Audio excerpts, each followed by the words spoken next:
It's time for Proving It, presented by Titleist. So many times I see people struggling with understanding what we'll call, and I'm throwing air quotes at you, weight shift. What is weight shift all about? Well, basically what we want to do when we're moving the body, it's a rotational movement. And what we want to feel is, in effect, our upper body, in my opinion, is moving with the golf club. I don't want the upper body moving away from the direction that the club is going. So I don't want my upper body falling forward while my club is going in that direction. Now, that also doesn't mean I don't want you sliding back this way. It's a rotational fashion. So when we move properly, body is going to rotate and the club is moving back behind us. And then when we come down into the shot, I want to feel my body moving forward, down, forward, and over to my left side. Now, when we start to do this, we have to understand, well, when are we doing it and when are we not doing it? When are we doing it correctly? When are we not doing it correctly? So what I've got here is I've got a little bar with a swim noodle off it. And what I do is I just put that bar right onto my lead shoulder here. Now, what I want to feel, what I want to imagine is that my trail shoulder is moving up to that swim noodle there, so our weight is in a forward direction. So many times what I'll see people do is they start to come through the ball and then they start moving the shoulders back and away from that bar. And what happens when you do that is you lose control of the low point. The low point is where the golf club is at its lowest point, striking the ground or the ball. What we want to be able to do is get that low point at or in front of the golf ball. And the way we do that is making sure that the body weight is moving in a forward direction. And when you're done, you should feel like you've got real weight on that lead side, that left side, particularly when we're hitting an iron. That's one of the most important things that you can do to be consistent with your iron play, is make sure that you've got control over that low point. When the ball is teed up with a driver, you can get away with some stuff. When the ball's sitting on the ground, it's really hard to get away with it. So what we want to be able to do is control that low point by feeling that trail shoulder getting forward almost over the lead foot. This little drill is a wonderful drill for you because it's going to give you a frame of reference. Here, I got to get up to here. So the drill goes like this. You set this right off your shoulder, and this camera 5 angle is going to show this beautifully here. You're going to see where that is, right off the lead shoulder. And now when I get through, I want to feel my trail shoulder getting to that right there. So we're going to do that.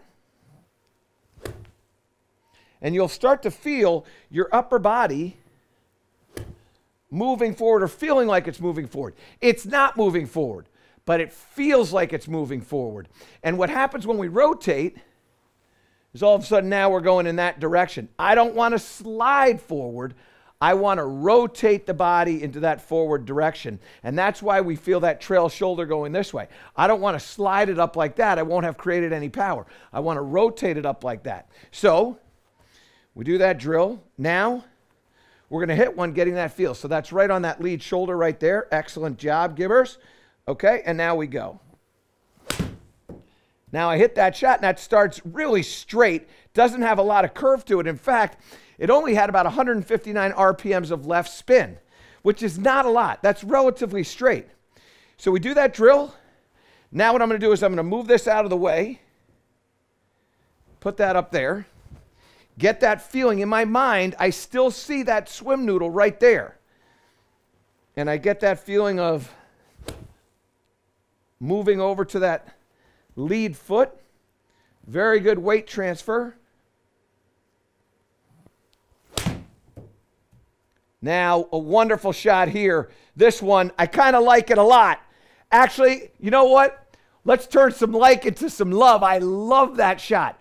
Really good motion there. And that one only had 24 RPMs of left spin. What does that mean? It's a very, very straight shot. Why?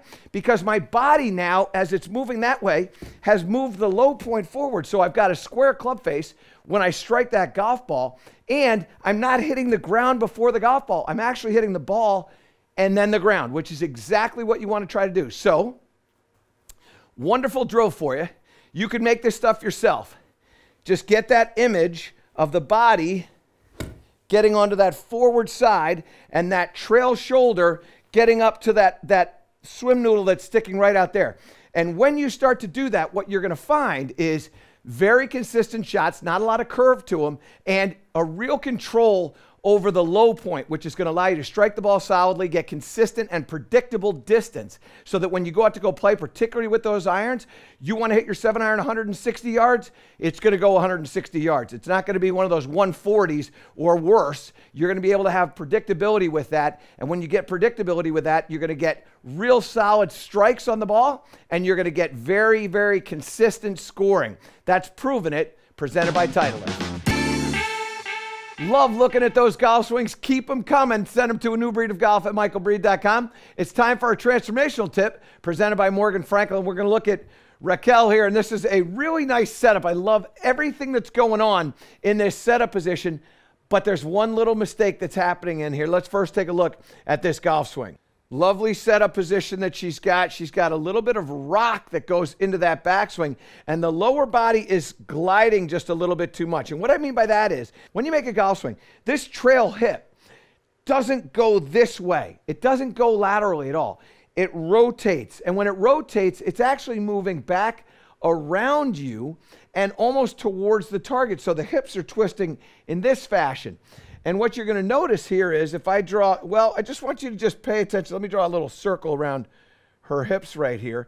So when you look right there, I want you to see how there's just a little glide that she has in that right now. She's gliding, gliding, gliding, gliding, gliding, gliding. You can see how much she has let the body glide over that trail foot. And what happens is now she gets kind of stuck. And so she starts to move her arms, and when she moves her arms, she can't rotate the body, so now she's going to stand up through the strike. And watch how much she stands up through here. She now starts to lean. Now she's going to stand up. Here comes the standing up, lower body caving in, body backing out. And you can see now, look at how straight up and down she is right there.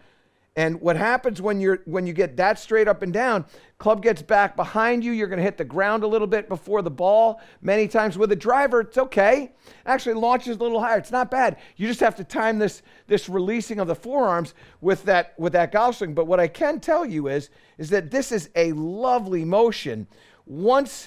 Clearly a good athlete, but once this lower body gets under control, she is going to kill the ball. All right, so here's what we're going to do.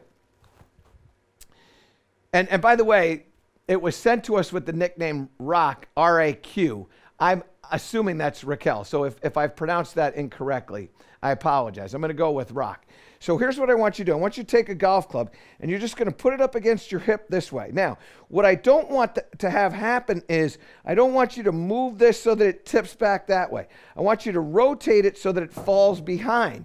So when we take the club and we put it up against this hip, I want you to rotate, and it's going to fall back this way. That's how you know you're rotating your hip correctly. What I don't want you to do is slide it back like that, and you'll see this you'll feel it kind of dig into your pant leg or to your skirt, whatever, it'll go right up against the hip. I want you to feel that fall to the back, and that's the rotation of the hips. And when you start to rotate the hip correctly, particularly for you, Rock, you're going to feel like you got a little bit more weight on your lead leg. So as you start to go into that backswing, I want you to feel like you're rotating this way, not letting this happen. I don't want a reverse pivot. I don't want you to get really, really far over here. I just want you to get the correct rotation of the lower body, which is going to feel like you've got a little bit of weight going down into that lead leg, just like that there. So that will go like this. You're going to have a great range of motion, deliver a lot of club head speed, and you won't have to stand up through the shot. Now, what I would suggest to you is that if you want to get out of that problem, which I believe this is going to solve it, but if you want to get out of that problem, what I want you to then do is as you start to come through, I want you to feel like your lead shoulder is going to drive down. That will keep you on top of the ball. So you're going to go right hip rotate, left shoulder down. Right hip rotate, left shoulder down. Let's see if that works for me. Right hip is going to rotate back, and then left shoulder's going down. Oh yeah, I hit that one nice and solidly there. That might just carry a little farther, and it did. But really, really good strike, had a nice little draw on it. Remember, that right hip has to go back behind you, and then that left shoulder has to go down. And when you start to do that, you are really going to transform your golf swing. That's our transformational tip presented by Morgan Franklin. Nothing I love more than looking at your golf swing. We appreciate you sending them in to us. It's time for a grip tip presented by Golf Pride. So, who do we have that we're looking at today? Vincent Sercosta. Now, this is a really good golf swing. There's a couple of things that I want to change, and you're going to see them right away. But let's take a little look at this motion. When this club is working into the backswing, he moves back, and he starts to take his hand off of the club right here. His hand is coming off of the club. You can see that right there. Look at how the hand is off of the club. That is one of the most challenging things to recover from, is when the hand comes off the club that early in the backswing. Now watch what happens with Vincent when he does that. Club continues to go into the backswing. He then starts to set it horizontally, and the club face gets very, very shut. You can see the horizontal set right there. Right there is the horizontal set. And now his club face is in a shut position and across the line at the top. And now what he's going to do is he's now going to try to take care of these malfunctions. And as he starts to do that, he's going to start to stand out of the shot, drop the club underneath him. Look at how high his hands are at impact. This is the angle that his hands are and the club shaft is at impact right there. And you can also see, by the way, his club is on the ground, and look at how underneath that ball the driver is. And so that's where he starts. This is where he was at the very beginning. Let me give you a different colored line. This is where he was at the beginning. He starts down that low, and then Vincent lifts that club shaft up that high, all because of what happens with that grip and it going across the line at the top. And so what is going to then happen is that as he starts to move this club into these poor positions, this is a great recovery, and he can actually get away with it sometimes. This is probably a golf swing. I mean, honestly, I told you there were a lot to love about this. I love the body work right there. Body is rotating open. He's got, I mean, this is an athlete. I am telling you right now, this guy, Vincent, played baseball at some point. That's what the only thing I can imagine. Because I know in baseball, it's not uncommon to keep that trail hand off of the grip right in here. That's a very, very comfortable thing. And then putting it back on and letting this club lay down, which is exactly what Vincent does. When Vincent takes this club into here, he starts to move it back. Hand is off the club. And now he puts it on right here. That's the getting ready to hit it. He drives down beautifully with the lower body. And then as he starts to go, that club just lays down. I mean, look at how that lays down. Incredible lay down. And now as he starts to run through, it's kind of a recovery. And he's going to go out there, he's going to hit a golf ball that's going to go out and have a little draw to it. This is a golf swing. I mean, I'm telling you, Vincent, with a little bit of work here, you're going to be very good. Here's what you're going to do. You're going to get yourself a hanger. You're going to grip this hanger just like this. So it's in that lead hand just like that. Trail hand's going to be here. When you take this club back, you can feel this hanger up against the forearm. I want you to keep that up against the forearm, and I want you to make sure that you're touching the hanger with your trail hand. So when you get back up into this position here, I want you to feel like you're really touching the hanger with that trail hand. So all of this is going to then set the club back here. Instead of it setting horizontally, it's going to set vertically, which is what we want to have happen. And then when that happens, you can drive the club down into the ball. Now, another way you can do this is you can set this like this and grip it in that fashion and then let it hinge up like that. The problem is that when you start to do that, this is going to take away some of the natural set that you have, which I want you to keep. I just don't want you to let that hand come off, and this might let the hand come off. So either one of these ways will work, but I prefer you taking that and letting it get all the way down into there so that your hand can get on that. And then when you start to do that, you feel that hanger rubbing up against the forearm of the lead hand. That's going to tell you you've got the club in a good position, and it won't be so long and it won't set horizontally. Then when you do, now you make your great move coming down in there, and you're going to really strike the ball solidly. So let me show you what that's going to look like. I'm feeling like I've got that hanger in there, and I'm just setting it up at the top there so the club is almost, it'll feel laid off to you, Vincent. You're going to struggle. I'm telling you, you're going to struggle with your strike for a little while. But after you get this, because you're such a good athlete, you're going to be able to really, really gain some speed and some consistency with the strike. So we get up there, we feel that stretch and that club laid off. And then you're going to come through there and you're going to see that ball is going to jump off the club. And Vincent, I know this is going to help you improve. And by the way, everybody, this is 2 weeks in a row now that we've had a little bit of a problem with the club coming off with that grip. And what I would tell you is that you've got to make sure you're paying attention to what you're doing with how you're holding that club. That grip is essential for you to make sure that, and Arnold Palmer said it, get your hands on there correctly and don't change that. That's what he told you. You've got to make sure that you pay attention to that. That's a grip tip presented by Golf Prep. You hear it every day. In order to gain that distance, that power with the big stick, we have to use the ground efficiently. They call it ground reaction force. Now, how do we go about doing that? Well, it's time for an FJ fix. So here's what you need to understand. There's going to be an angle that is set up between the shin, the lead shin, and the top of the foot. When we start to go into the backswing, that angle is going to change for various people. It's going to change for various clubs, quite honestly. But when we start to go into the downswing, this is where it's pretty much the same. There's going to be a loading into the lead side. So that knee is going to get out over the toe. And this angle between the shin and the forearm, that's going to get a little bit smaller. It's going to get a little narrower. So we get into here. And then from there, as we come down into impact, now what you're doing is you're pushing this back and opening this angle up. So you want to make sure that this angle is here. And now we're going to push back and open it up. So let me hit one of these and show you what I mean by that. Because it's not an easy thing to do, and it's a harder thing to understand. But a little bit of practice will get you a little bit more comfortable with it. So here, now we set, and then we open up. All right, let's see what we got here. This is not full bore. This is just getting used to it. We're just getting used to it. Here we go. Okay, now, let's take a peek at this.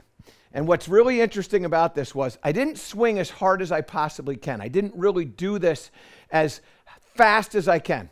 151 miles an hour ball speed, and that was on a fade. That ball faded about, I don't know, 400 RPMs to the right, I don't know, maybe 15 yards. It carried about 251. Now, that's just what that move can do for me. Now, what I have to be able to do is I have to be able to get used to that. I got to be able to move at that a little bit faster. So, let's get some more tees, get some more balls. This is when this gets really fun. And what you need to understand is that it takes you a little while to develop the skill. So you always do these things slow and then build up speed as you build up confidence, because what also robs ball speed is mishits on the club face. You got to be able to hit it in the center of the club face to get that ball speed. So, two-part process. You got to load it so it narrows, and then you got to widen it. So, here we go. We're going to load it and then widen it. Narrow it and then widen it. Let's see what we can get here. I'm going to amp this up. Not full bore, but this is going to be a little faster. Okay, now come on up to the front again, because what you can see is that, again, a little bit to the right. I got 345 RPMs to the right, so it's a little bit to the right, but look at my ball speed, 155. So it starts out a little lower, and it starts to get a little bit faster. That one carried 264. So I picked up another 14 yards, and that went out to 285. By just going narrow to wide, I got to do one more here, because you know what? Once you get to 155, now you start thinking, I got 160. And if I can get 160, I got 300. If I get 300, I'm taking a victory lap. I'm telling you right now, I'm going to let the cameras keep going, and I'm going to be running around in a circle. That's what I'm telling you right now. So now we're going to load it up and really go. Narrow and widen that angle in that lead leg, that lead ankle. Here we go. I got it on the bottom of the club, but the good news is the sim didn't get it. I didn't put this sim in the right spot. Yes! I get another mulligan. Make sure this thing is working. It's in the red. I'm not in the green. Here we go. All right. Just got that a little on the bottom of the club, but the sim didn't register. I love that happens on live television. When you get live, boy, you got to be able to hit curveballs. Sometimes you get lucky. Here we go.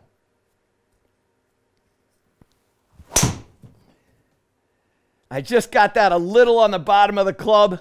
Still a pretty good shot. Carried out there about 260 and rolled out. All right, I didn't get 300, but you know what I did get? I got a really, that's a faster ball speed, 153. And a miss hit, 153. And I'm probably, when I first started, I was probably about 145, 148. So you're going to definitely increase club head speed. You're going to definitely increase ball speed. All you got to do is focus on that angle between the shin and the top of the foot. Let it get narrow, let it get wide. And when you start to do that, that's when you're going to be really generating a lot of ball speed, a lot of distance, and we're going to be having a lot of fun. That is an FJ fix.